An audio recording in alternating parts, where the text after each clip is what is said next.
Welcome to County Report this week. I'm Michael Bruin. Thank you for watching.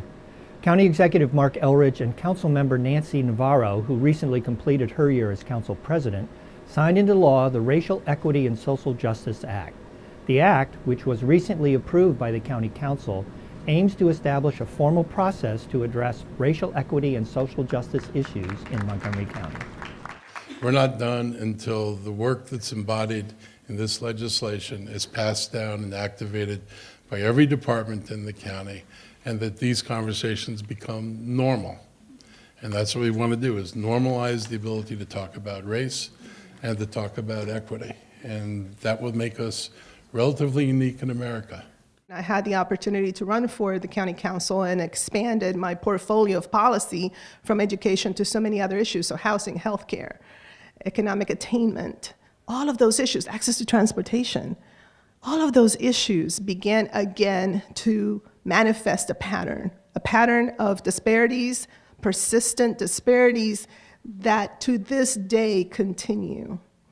And I began to really, truly then reflect on the notion that if these were a result of structural policies and a history that had perpetuated this idea of having to grab onto power, then we needed to come together and put forth legislation, not a policy, legislation that then would be an instrument to begin to dismantle all of these persistent disparities. This was work that we've been doing for several months, that we came together today. The county executive signed an important piece of legislation that will change lives, not just our own personal lives, but it will change lives for those in our future generations, that people will now know that in Montgomery County, I guess they always knew, but this codifies that what we should have codified years ago, and that is that everyone will be looked at with racial equity and social justice. This week's guest on the County Spanish Radio Language Show was County Executive Marc Elrich, who celebrated his first year in office as County Executive. He reflected on the work his administration has accomplished during the past 12 months, including an unprecedented investment in early childhood care, his 4 business initiative, beefing up code enforcement in rental apartment complexes, and affordable housing challenges, and how he plans on addressing the issues. Look, my goal is to try to house everybody in a price they can afford. I just know that it's hard to quantify that in units, because like the report we got only dealt with future growth. It didn't deal at all with what the existing problem is today. So it's not like I'm starting from a good situation and then I'm going to have problems. I'm starting from a not good situation, and they're promising that it's going to get worse. And I'm a big believer in rent stabilization. You can watch this entire episode of Montgomery Al Dia on the county's YouTube channel. In an effort to encourage residents to support local merchants in our community and shop at small businesses around the county, County Executive Elrich visited one of the county's legendary local businesses, Chuck Levins' Washington Music Center. Started in D.C. as a small mom-and-pop shop in 1958, Chuck Levins has become the music stop for both local and international musicians for over 60 years. We're trying to support local businesses. Local businesses have local owners. Their employees are more likely to be here. It's the money that they make stays in Montgomery County largely. So there's a lot of good reasons for supporting local businesses. Community is everything. I mean, we have long-term relationships with our customers. People come in and they can tell us a story about getting their first guitar from my dad down on H Street in D.C., and now they're coming here to Wheaton, and their grandchildren, their great-grandchildren, and they're coming and bringing them in here. So it's not just the one-time sale. I mean, we've been with families for generations. Every December, the County Council elects a new president and vice president for a year-long term. On December 3rd, the County Council unanimously elected Councilmember Sidney Katz as president and Councilmember Tom Hucker as vice president. Katz was elected to the council in 2014 and started his career in public service on the Gaithersburg Planning Commission. He also served on the Gaithersburg City Council and as the mayor of Gaithersburg for 16 years. As a lifelong resident of Gaithersburg, Katz is well known as the former owner of Wolfson's Department Store, which was a retail store started by his grandparents in 1918 in Old Town. It'll be busy. It'll be fun. I'm looking forward to it. We have many initiatives that we started this year under Council President Nancy Navarro, and of course we need to continue those. And then, of course, economic development is one of my major initiatives and a great concern to many people in Montgomery County, and we're going to really take the reins on that as well. Coming up on County Report this week, learn about Rockville's upcoming holiday drive and a very special holiday adoption event at the county's Animal Services and Adoption Center. Stay with us. County Report this week. We'll be right back. Introducing Ride on Flex, Montgomery County Department of Transportation's new on-demand transit service to help you get around and define Rockville and Glenmont Wheaton zones. Riding the Flex is easy. Download the Ride on Flex app. Select your pickup and drop-off locations within the zone. And go to your pickup location, a corner near you. And you ride for $2 or less. Visit rideonflex.com for service areas and hours of operation. Hey everybody, Adam Ortiz here talking to you about how to gift outside of the box this holiday season. So there's a lot of things that we can do to give to our loved ones while giving back to the environment. So one way is to give the gift of energy savings. So a new air filter or LED bulb, stuff that you can pick up from your local home improvement store, can go a long way. Also using reusable materials as gifts, such as this water bottle or this reusable bag, are a way to save our environment and look cool while doing it. Also, if we have to buy stuff, there's a lot of resources right here in our county. So from the Agricultural Reserve, there's lots of fruits and craft beer and wines and things that we can buy, as well as arts and crafts from around the area. We can also give the gift of experiences, so a gift certificate for a dance class, a massage, or yoga can go a long way while providing a low carbon footprint. So this holiday season, as we give, let's not be a screw to the environment. These ideas and more are available on our website, and we're wishing you a very happy and safe holiday season. Welcome back to County Report this week. I'm Michael Bruin. The 20th annual MCPS Latin Dance Competition was held at Strathmore Music Center, and Crystal Park was there. The crowd was electric at the annual MCPS Latin Dance Competition held at the Strathmore Music Center in Rockville. The sold-out show, in its 20th year, is a chance for MCPS students to show the skills they've learned through the After-School Dance Fund. This year is the biggest yet.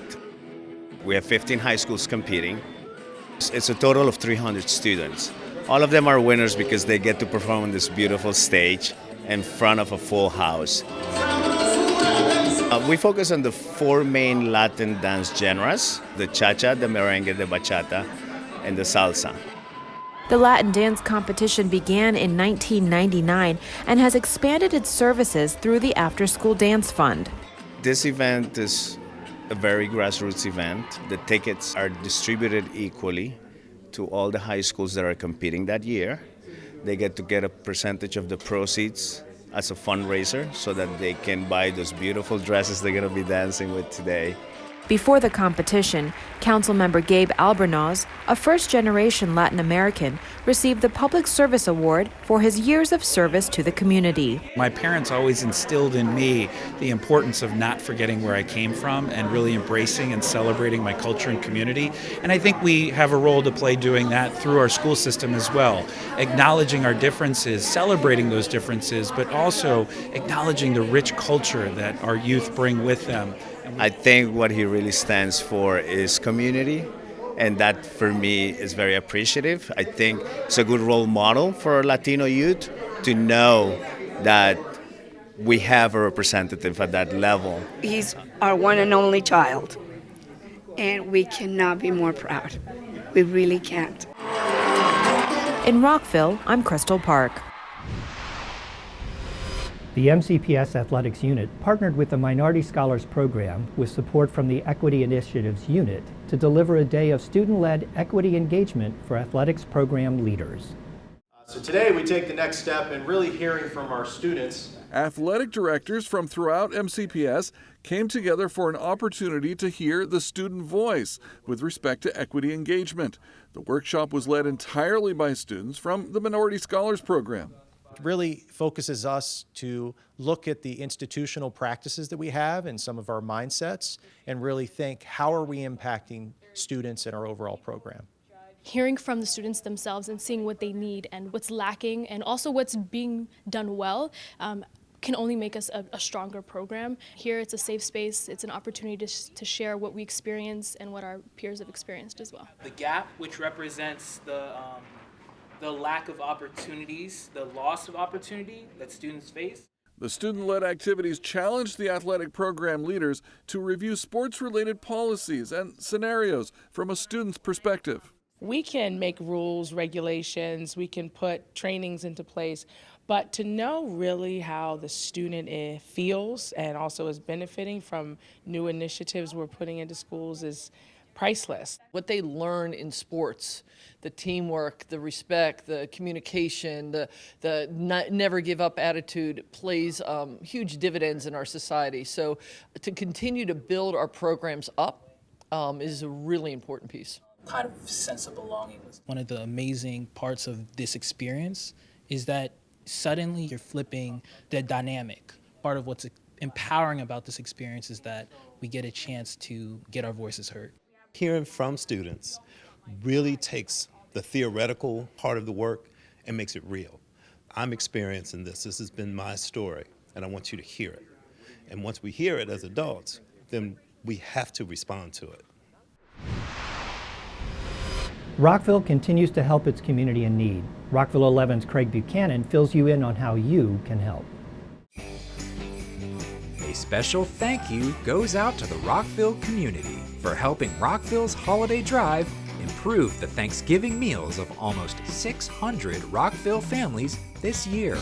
It's all thanks to generous food and monetary donations and the volunteers who share their free time sorting, packing, and distributing food baskets to make sure everyone in the city can have a happy holiday.